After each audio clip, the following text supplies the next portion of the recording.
Here's a highlight from a recent episode of Booked on Rock. Dennis McNally is the author of The Last Great Dream, How Bohemians Became Hippies and Created the 60s. Jerry Garcia, is he the person that he appears to be? Fun-loving, sweet guy, humble, big kid? Because Not just. I mean, he was all those things, and more. and a lot more. I mean, Intelligent.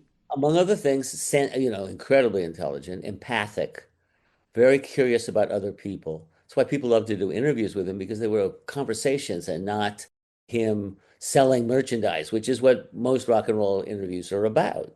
And also very sensitive. And when he lost, for instance, his ability on the road to take a walk because people would be hitting on him, or go to a museum, ditto, that hurt. It was too much. And that's why eventually he turned to, self-medicating himself with various drugs. And I might add, but remember, what he died of was a heart attack because he didn't take care of himself, because he didn't wanna, and he just sort of put his foot down. So every guy over 40 has to realize that you gotta, at least watch your diet a little and exercise a little, and And he so tried. and occasionally he'd try and then he'd slough off. Yeah. His fascination with Frankenstein. What an interesting guy.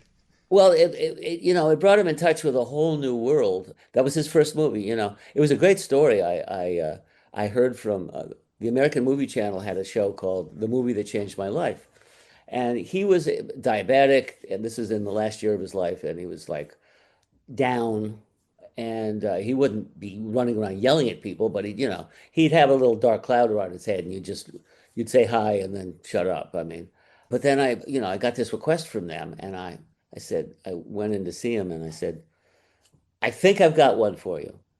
And he said, okay. And I told him, and he immediately started doing the interview.